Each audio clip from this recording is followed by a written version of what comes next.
नमस्कार, मैं अरुण और स्वागत करता हूं आपका ब्लॉग एंड ज़ील में। अफ्रीका महाद्वीप का दूसरा पार्ट आज डिस्कस करते हैं। अफ्रीका महाद्वीप का परिचय वाला वीडियो हमने डिस्कस किया था, उसमें काफ़ी कुछ जाना। आज हम इसके आगे जानेंगे। ये अफ्रीका महाद्वीप है। अफ्रीका महाद्वीप में झीलों के बारे में डिस्कस करते हैं। झील आप देख रहे हैं यहाँ पे, कुछ मैंने झील को बताया हुआ है, दिखाया, दर्शाया। इसमें कुछ झीलें नहीं दर्शाई हुई हैं, उनके बारे में भी डिस्कस करेंगे। ये है विक्टोरिया झील। यहाँ पे जो आप देख रहे हैं ये है विक्टोरिया झील, टंगनिका झील और मलावी झील। बारी बारी से इनके बारे में देखते हैं। सबसे पहले विक्टोरिया झील, तो यहीं पे क्लियर हो जाएगा विक्टोरिया झील किन किन देशों के साथ सीमा बनाती है। विश्व की सबसे लंबी नदी नील नदी, नील नदी, इसके बारे में ही देख लीजिए पहले कि नील नदी जो है, नील नदी की दो ब्रांचेज हैं, एक व्हाइट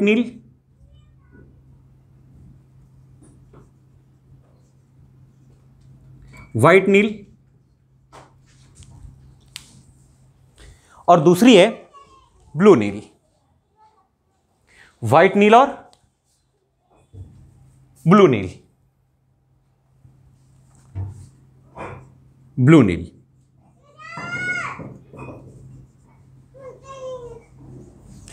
तो व्हाइट नील और ब्लू नील में ये दोनों मिलकर नील नदी का निर्माण करती हैं। व्हाइट नील जो है वो विक्टोरिया झील से निकलती है और उत्तर की ओर प्रवाहित होती है। और इथियोपिया की टाना झील, यहां पे टाना झील है, इथियोपिया की टाना झील से निकलती है ब्लू नील। व्हाइट नील और ब्लू नील दोनों उत्तर की ओर प्रवाहित होती हैं। व्हाइट नील निकलती है विक्टोरिया झील से और ब्लू नील निकलती है इथियोपिया की टाना झील से। इथियोपिया की टाना झील से निकलती है ब्लू नील, विक्टोरिया से व्हाइट नील। दोनों यहां पे मिलती हैं सूडान की राजधानी खार्तूम पर। सूडान की राजधानी खार्तूम पर दोनों नदियां व्हाइट नील और ब्लू नील मिलती हैं और नील नदी बनाती हुई मिस्र में प्रवाहित होती हैं। नील नदी पर मिस्र में एक बांध बना हुआ है जिसे बोलते हैं आसवान बांध। कौन सा बांध है? आसवान। ये सब एग्जामिनेशन पॉइंट ऑफ व्यू से बहुत ज्यादा इंपॉर्टेंट है, तो हम इन्हें नोट भी करते चलेंगे। यह आसवान बांध है, किस पर बना है? नील नदी पर। कहां बना हुआ है? मिस्र में बना हुआ है। और व्हाइट नील और ब्लू नील, व्हाइट नील और ब्लू नील की बात करें तो व्हाइट नील और ब्लू नील की बात करें, व्हाइट नील और ब्लू नील हम डिस्कस कर रहे थे। व्हाइट नील पर कौन सा बांध बना हुआ है? मिस्र में नील नदी पर आसवान बांध बना हुआ है। व्हाइट नील पर बना हुआ है ओवन बांध।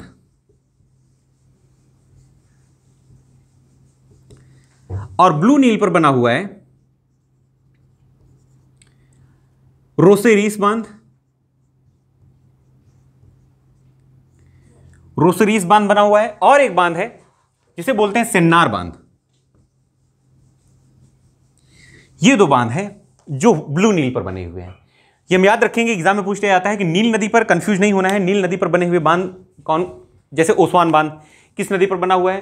तो ओसवान बांध नील नदी पर बना हुआ है। कहां पे? मिस्र में।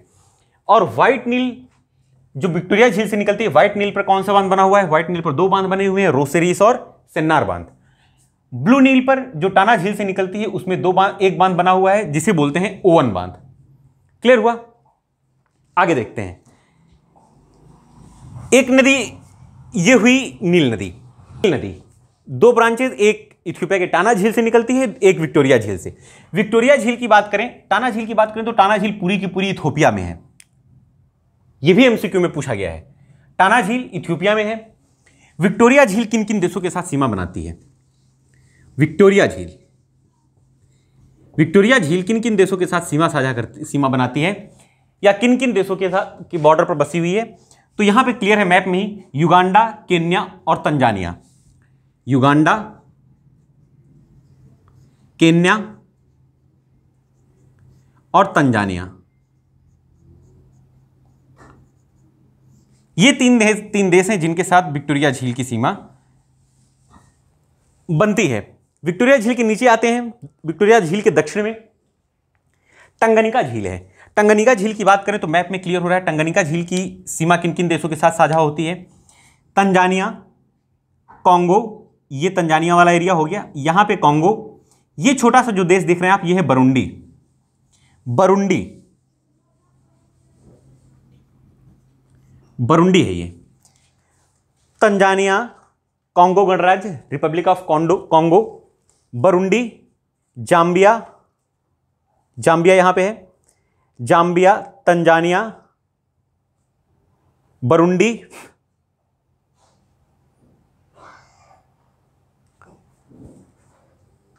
क्लियर हुआ?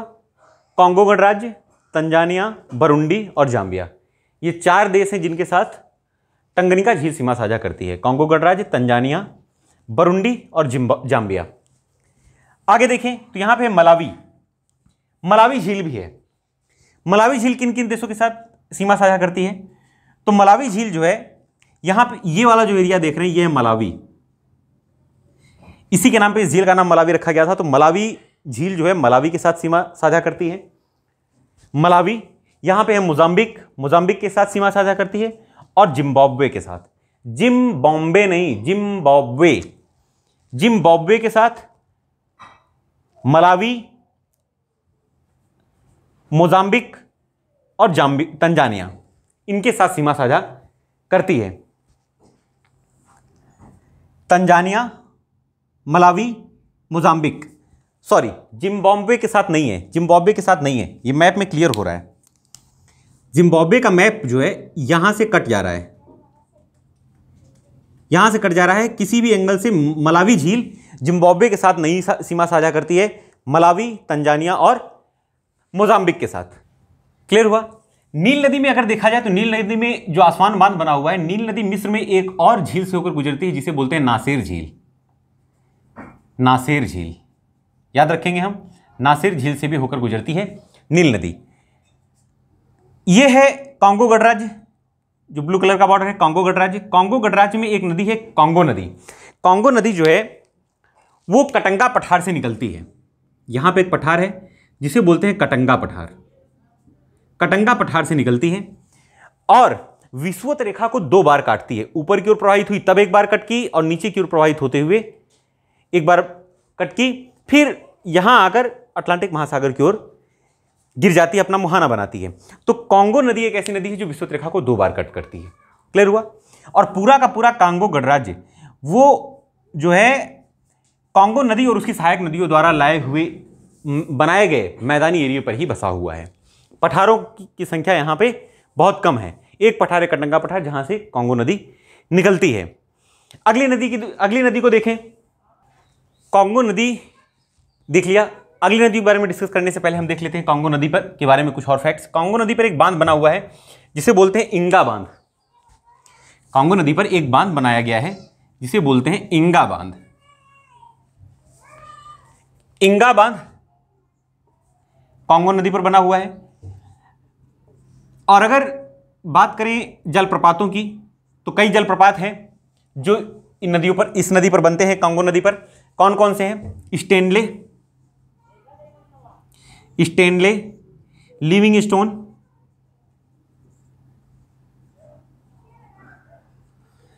और स्टेनले, लिविंगस्टोन और बायोमा। स्टेनले, लिविंगस्टोन और बायोमा, ये 3 जलप्रपात हैं जो कॉन्गो नदी पर बनते हैं। कटंगा पठार से एक और नदी निकलती है जिसे बोलते हैं जाम्बेजी नदी। जाम्बेजी नदी, जाम्बेजी नदी की खास बात क्या है कि जो विश्व प्रसिद्ध जलप्रपात है विक्टोरिया जलप्रपात, विक्टोरिया जलप्रपात बहुत ही ज्यादा फेमस जलप्रपात है। विक्टोरिया जलप्रपात इसी जाम्बेजी नदी पर बना हुआ है। जाम्बेजी नदी पर, जाम्बेजी नदी कटंगा पठार से निकलती है और कुछ हद तक जाम्बिया और जिम्बाब्वे की सीमा का भी निर्धारण करती है। यहां से निकलती हुई मोजाम्बिक क्रॉस करती हुई हिंद महासागर में जाकर गिर जाती है, अपना मुहाना बनाती है। कौन सी नदी है? जाम्बेजी नदी। हां, कॉन्गो नदी की एक सहायक नदी भी है जिसे बोलते हैं कसाई नदी। याद रखेंगे, कभी कभी एग्जाम में पूछ लेता है। कॉन्गो नदी की एक कसाई नदी है, दाहिनी ओर से आके मिलती है, जिसे बोलते हैं कसाई नदी। कसाई नदी माइंड में रखेंगे। और जाम्बेजी नदी कटंगा पठार से निकलती है, हिंद महासागर में जाकर गिरती है। जाम्बेजी नदी पर सबसे प्रसिद्ध जलप्रपात है, कौन सा जलप्रपात है? विक्टोरिया जलप्रपात। आगे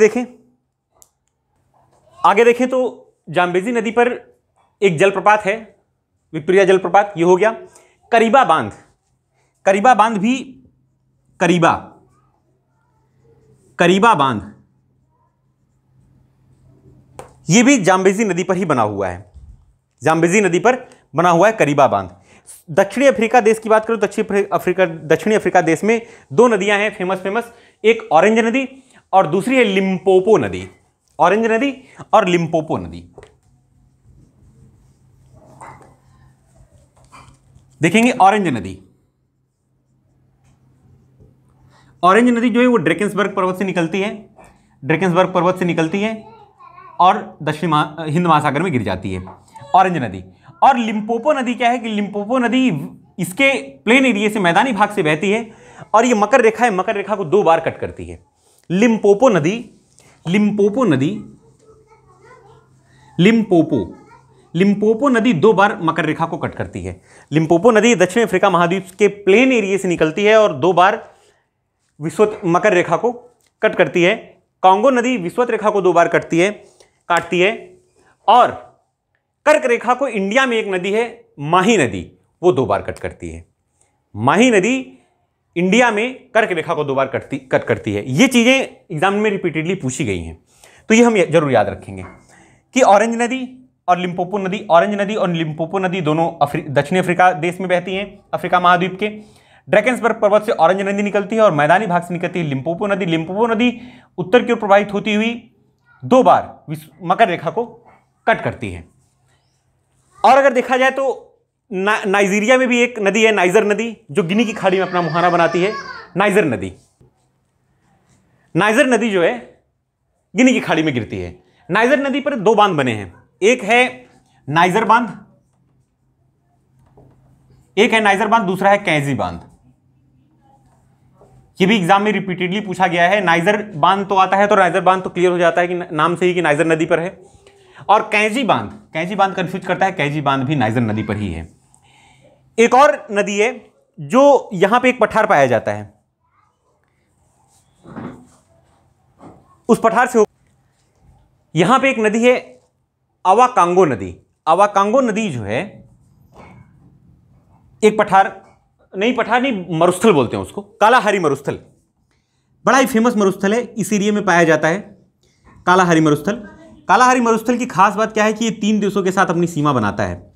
कालाहारी मरुस्थल जो है वो 3 देशों में पाया जाता है। कौन कौन से देश हैं, कई बार एग्जाम में पूछा गया है। नामीबिया, बोत्सवाना और दक्षिणी अफ्रीका। नामीबिया, बोत्सवाना और साउथ अफ्रीका। तो नामीबिया, बोत्सवाना और साउथ अफ्रीका में सबसे ज्यादा पार्ट इसका पड़ता है बोत्सवाना में। इसमें थोड़ा सा गड़बड़ बना है, बोत्सवाना में सबसे ज्यादा पार्ट पड़ता है कालाहारी मरुस्थल का। नामीबिया में कुछ पार्ट और दक्षिणी अफ्रीका में कुछ पार्ट पड़ता है। तो 3 देशों में फैला हुआ है कालाहारी मरुस्थल। कौन कौन से हैं, नामीबिया, बोत्सवाना और साउथ अफ्रीका। अब यहां पे एक नदी है जो अपना डेल्टा बनाती है, उसे बोलते हैं अवाकांगो नदी। अवाकांगो नदी, अवाकांगो नदी जो है वो कालाहारी मरुस्थल में अपना डेल्टा बनाती है और विश्व की यही एक ऐसी नदी है जो सबसे बड़ा आंतरिक डेल्टा का निर्माण करती है, आंतरिक क्षेत्र में डेल्टा बनाती है। डेल्टा ज्यादातर तो महासागरीय एरिया में बनते हैं, लेकिन ये नदी जो है अवाकांगो नदी वो कालाहारी मरुस्थल की तरफ अपना डेल्टा बनाती है। क्लियर हुआ? देखिए ये हमने डिस्कस किया नदियों के बारे में। अगर देखा जाए तो जो अफ्रीका का दाहिनी तरफ का एरिया है, अफ्रीका का दाहिनी तरफ का एरिया जो है वो टूटकर अलग होने की कगार पे है, कुछ ऐसा प्रतीत होता है, क्योंकि ये जो नील नदी है, नील नदी की चौड़ाई भी बढ़ती जा रही है। नील नदी की चौड़ाई बढ़ती जा रही है, इससे क्या हो रहा है कि ये जो प्लेट है अफ्रीकन प्लेट, ये 2 भागों में डिवाइड हो रही है। यहीं से हमारा ये जो मोजाम्बिक है, मोजाम्बिक देश और मेडागास्कर द्वीप, मोजाम्बिक देश और मेडागास्कर द्वीप आपस में जुड़े हुए थे, परिकल्पना है।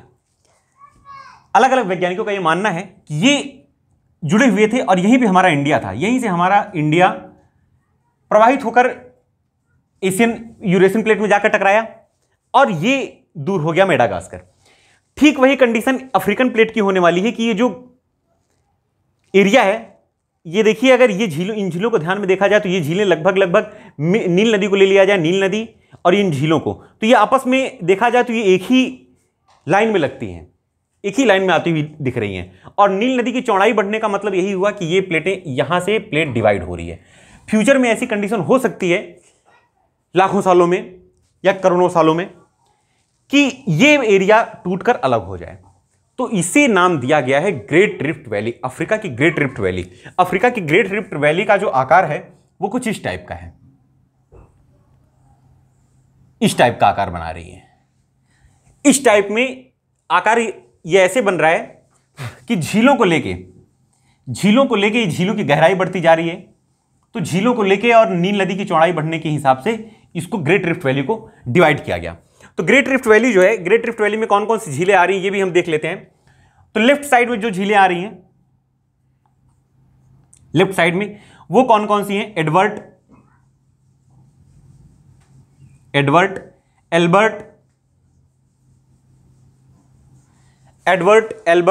कीबू,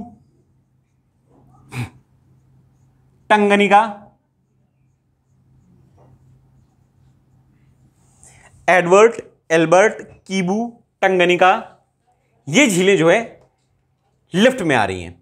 जो ये एरिया है इसमें आ रही है ये झीलें, एडवर्ड, एल्बर्ट, कीबू, टंगनिका, एडवर्ड, एल्बर्ट, कीबू और टंगनिका, यहां तक का एरिया जो है लेफ्ट में आ रहा है। राइट की बात करें तो दाहिने क्षेत्र में जो नदी आ रही है, दाहिने क्षेत्र में आ रही है झील, तुर्कान झील। तुर्कान झील जो है दाहिनी ओर पड़ती है, तुर्कान झील।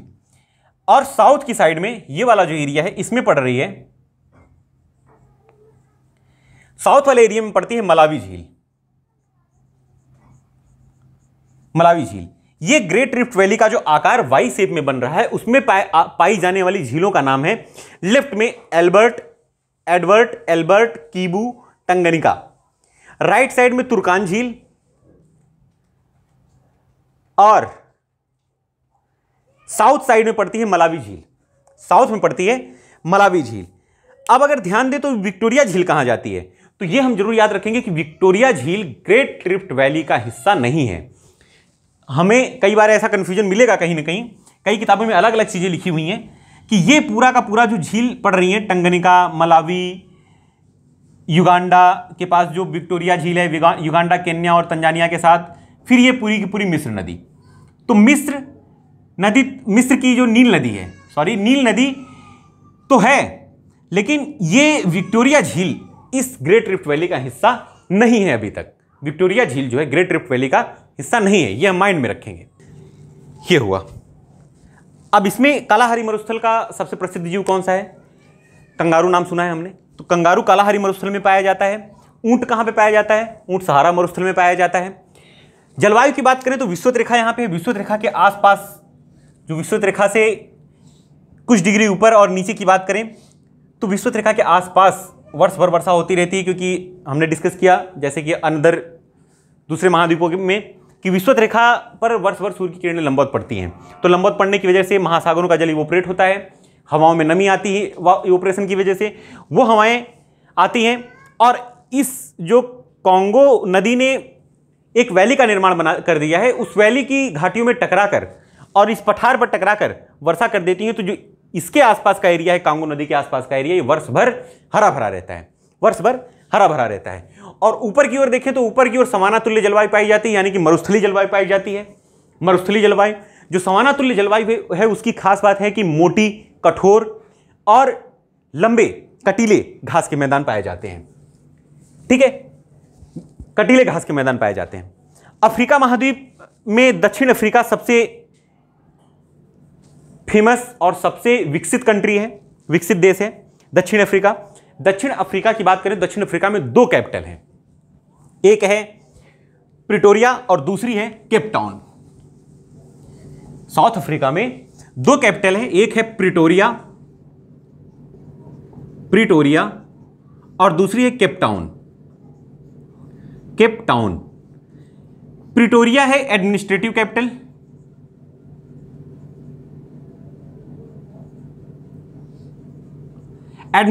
यानी कि प्रशासनिक राजधानी।